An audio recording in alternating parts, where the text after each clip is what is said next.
Thank you पापा साहब। Thank you so much पापा साहब। थैंक यू किस बात का बेटा? मुझे भी तो जल्दबाजी है अपनी बड़ी बहू के गृह प्रवेश की। बस अब एक ही रुकावट है और वो है सारिका। अरे पापा साहब, सारिका की टेंशन मत लो। उनको आधी रात को उठा करके बोलूंगा कहीं घूमने फिरने जाना है, वो चल देंगी। उन्हें कहीं ना कहीं भेज देंगे हम। क्या हुआ देव, किस सोच में पड़ गए? फिर से उस पागल करणवीर ने कुछ किया क्या?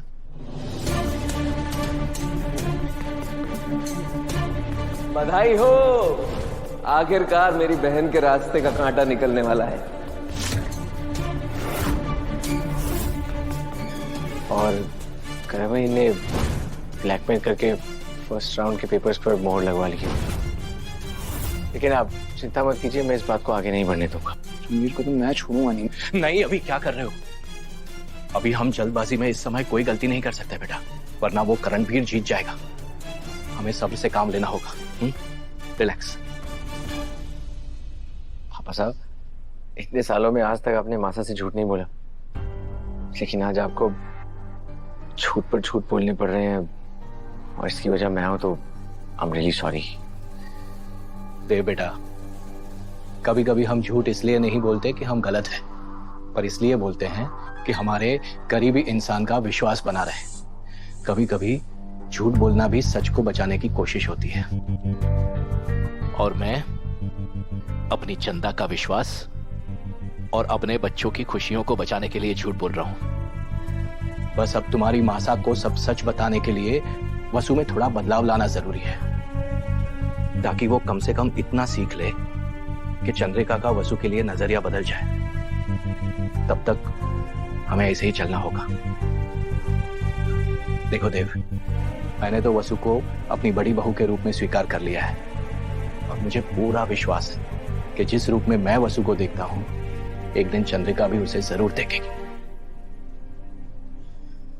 चलो अब कल की तैयारी शुरू करनी है। हमारा घर अब सिर्फ दिवाली के लिए नहीं, हमारी लक्ष्मी, हमारी बड़ी बहू की गृह प्रवेश के लिए भी तैयार होगा। चलो आओ। देवर सा, फुलझड़ी और स्टेशनरी के कुछ सामान भी रखवा दीजिएगा गिफ्ट हैम्पर्स में, और सब कुछ कल सुबह तैयार रहना चाहिए। आओ वसुधा, कल दिवाली है, लेकिन हमें सुबह ही घर से बाहर जाना होगा। शाम तक लौट आएंगे हम, लेकिन दिन भर घर में त्योहार की तैयारियां चलेगी और हमारी गैर मौजूदगी में तुम्हें ही सब कुछ संभालना और देखना होगा, क्योंकि हमारे अलावा इस घर की परंपरा, तौर तरीके सिर्फ तुम अच्छी तरह से जानती हो।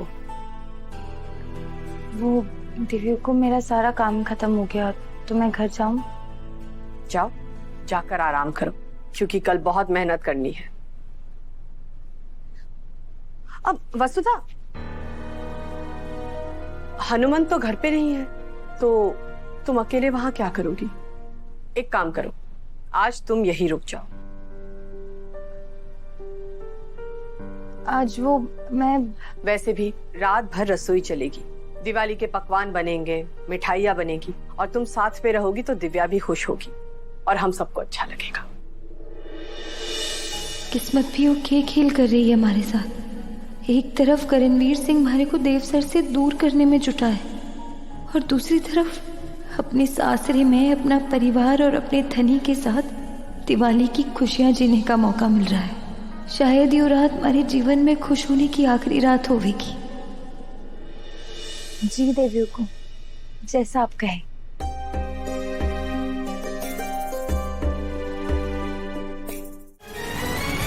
तुझे मासा को बताना है ना?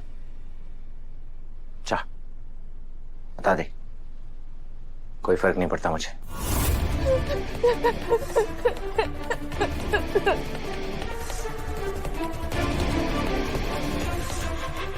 मुझे माफ कर दीजिए कुंवर साहब।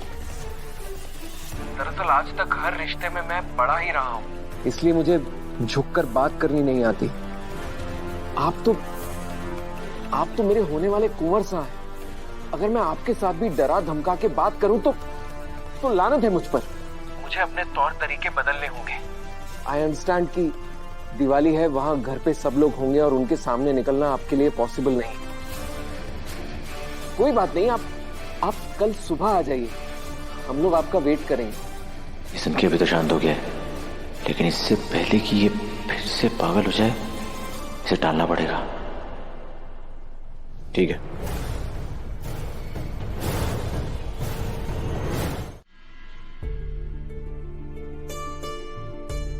काकी, बुआ, अब आप सब लोग घर जाइए, सारा काम तो हो ही गया है और हमारे को वैसे भी देवी हुकुम ने आज यहीं रुकने के लिए कहा है, तो आप सब जाइए और आराम कीजिए।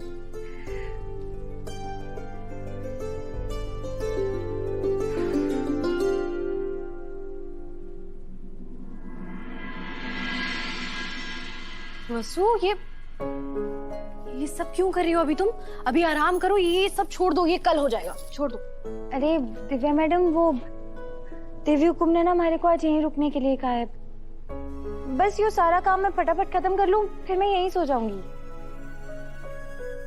यहीं सो जाऊंगी मतलब? यहीं सो जाऊंगी।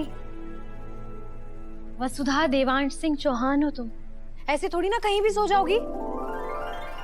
तुम एक काम करो, तुम मेरे कमरे में चलो, तुम्हें मेरे साथ सोना है, आ जाओ। अरे नहीं दिव्या मैडम, रहने दीजिए ना, मैं सो जाऊंगी, यहाँ हमारे को कोई दिक्कत ना है। मुझे कोई भी बहाना नहीं सुनना। मैं अभी अविनाश जी से कह देती हूँ, वो भाईसा के कमरे में सो जाएंगे और तुम मेरे कमरे में सो जाओगी। बस कह दिया सो कह दिया। चलो जल्दी आओ। अच्छा ठीक है, तो मैं ये लाइट बंद करके आऊँ? पक्का? पक्का। फटाफट।